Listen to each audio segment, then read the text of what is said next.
Yes, sir. Hariom friends. आज हम सत और असत की फिर से चर्चा करेंगे। गीता में एक श्लोक है, ना सतो विद्यते भावो, ना भावो विद्यते सतः। ना सतो विद्यते भावो, असत का भाव विद्यमान नहीं है, असत की कोई सत्ता है ही नहीं। ना भावो विद्यते सतः, और सत का अभाव नहीं है। असत का भाव नहीं है और सत का अभाव नहीं है। इसका मतलब ये है कि जो निरंतर बदल रहा है, जो परिवर्तनशील है, उसकी कभी सत्ता हो ही नहीं सकती, उसका कभी भाव हो ही नहीं सकता। और नहीं जो है, उसमें जो नहीं है, नहीं कभी है, नहीं हो सकता। नहीं कभी है नहीं हो सकता, और है कभी नहीं नहीं हो सकता। इस बात को जानें। है सत और नहीं है असत। नहीं है नहीं हो सकता और है नहीं नहीं हो सकता। असत कभी विद्यमान नहीं और है सदा विद्यमान है। जिसका अभाव है, जो नहीं है, उसी का त्याग करना है, और जिसका भाव है, उसी को प्राप्त करना है। बस इतनी ही बात जाननी है को स्वीकार कर लो और नहीं को अस्वीकार कर दो। यही वेदों का सार है, यही संत पुरुषों ने बताया है। वास्तविकता एक ही है, वो वास्तविकता का दूसरा नाम है। यदि है में हम स्थिर हो जाएं, तो उसका मतलब है सत में स्थिर हो जाना, और हमारा सत ही स्वरूप है। लेकिन हम असत से जुड़े रहते हैं, हमारी नजर असत पे रहती है, हमारा मति भ्रम हो गया है, हमारी हमारे अंदर विवेक जागृत नहीं हुआ, तो हम असत को सत मान लेते हैं, नहीं को है मान लेते हैं। जो नहीं है, नहीं क्या है? ये संसार, ये शरीर, मन, बुद्धि, इंद्रियां, ये नहीं में आता है, असत में आता है। क्योंकि ये प्रति क्षण, प्रतिदिन, हर एक घड़ी बदल रहा है, हर घड़ी नष्ट हो रहा है, नया क्रिएट हो रहा है। और जो सत है, उस है में कभी भी कोई बदलाव नहीं है। वो अनादि है, अनंत है, अजन्मा है, शाश्वत है, वो सत्स्वरूप है। तो उसको उसको इस तरीके से संतों ने कहा कि आप असत आपसे हट जाए और सत आप में बना रहे। तब जो है, आप अपने स्वरूप में ठहर जाएंगे। जो सत्ता है वह सत है, और जो उसका ज्ञान है, जो उसकी नॉलेज है, ज्ञान है, वो चित है, चेतन है। सच्चित आनंद कैसे होता है? जो सत्ता, जो हैपन है, वह सत है, और उसका जो ज्ञान है, वह चित है। तथा उसमें जो दुख, जो संताप, मोह इत्यादि का जो अभाव है, जो उसमें निर्लेपता है, वही आनंद है। इसको जरा सा मन में 1 मिनट सोचें।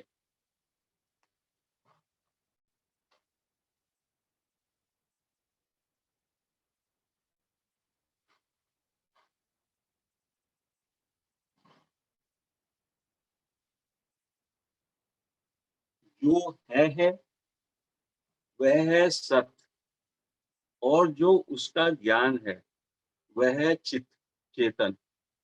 और इसमें दुख का, संताप का, पीड़ा का, वेदना का अत्यंत अभाव है।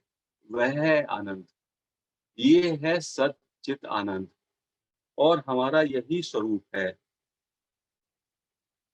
सत के साथ ज्ञान और ज्ञान के साथ आनंद स्वयं ही भरा हुआ है। ज्ञान के बिना सत जड़ है और सत के बिना ज्ञान शून्य है। ये साथ-साथ चलते हैं, सत और चित। किसी भी बात का ज्ञान होने पर एक हमें आनंद आता है। यह ज्ञान के साथ आनंद है।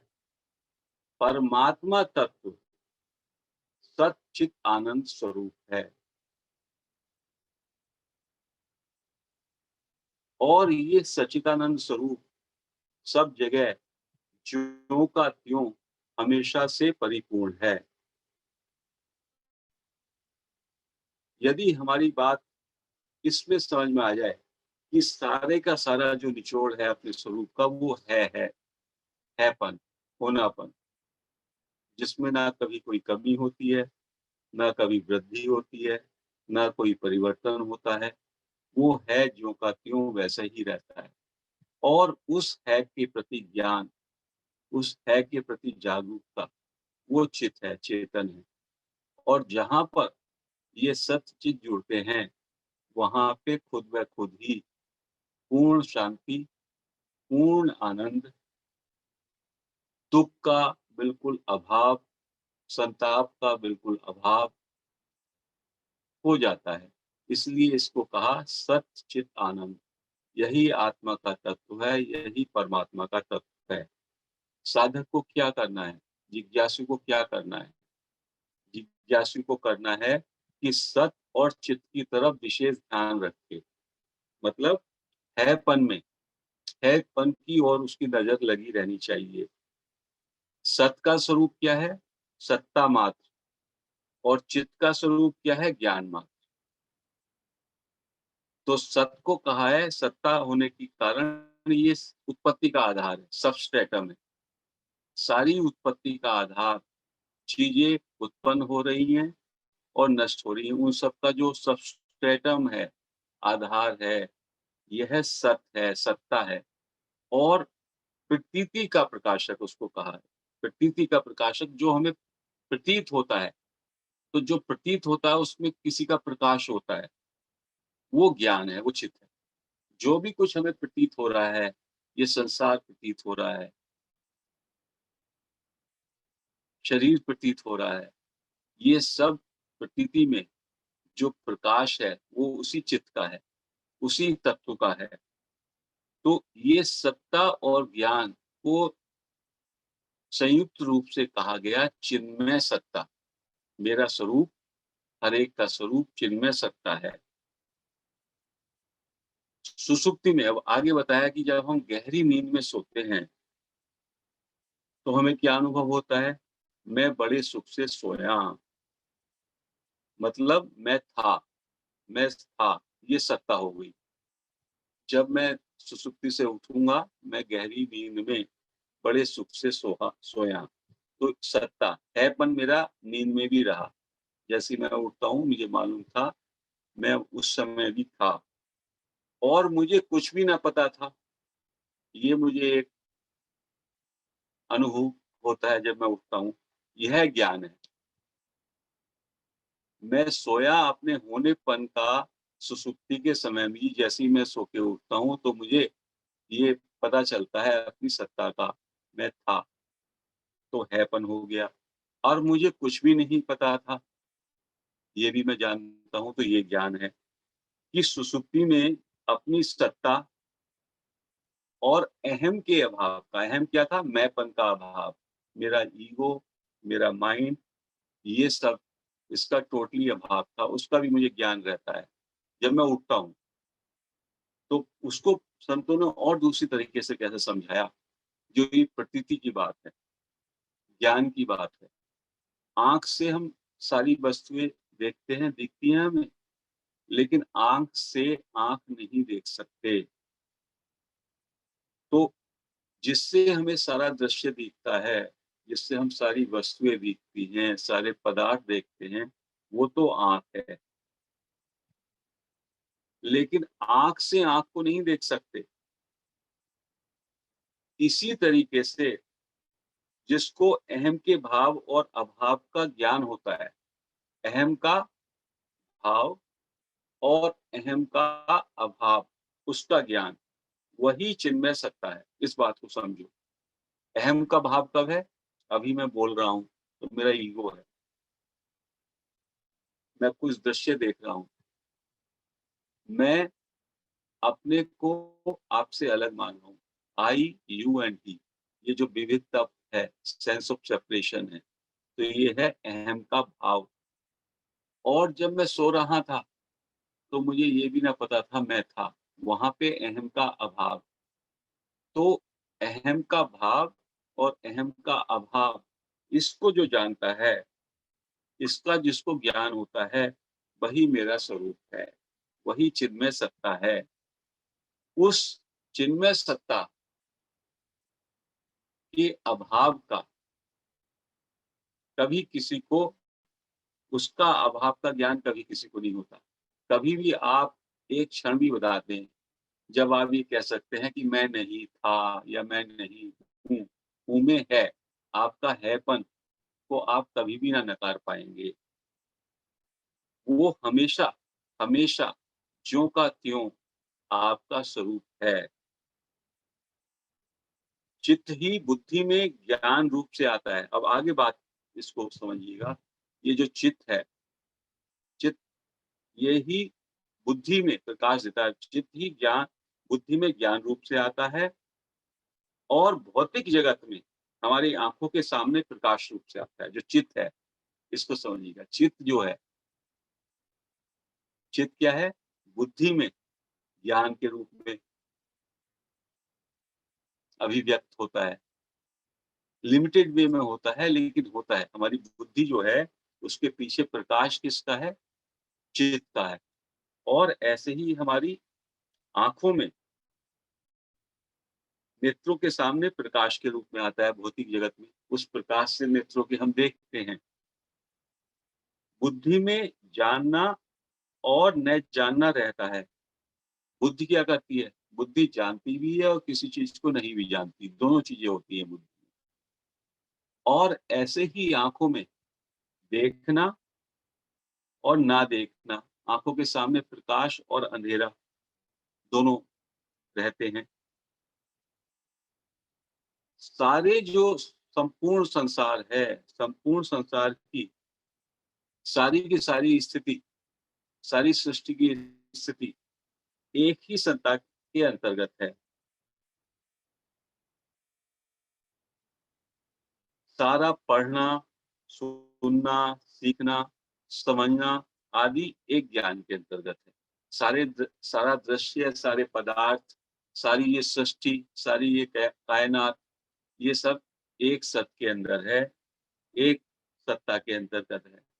और जितना भी ये हमारा बुद्धि और इंद्रियाँ देखती हैं, सुनती हैं, सीखती हैं, समझती हैं, ये एक ही ज्ञान है।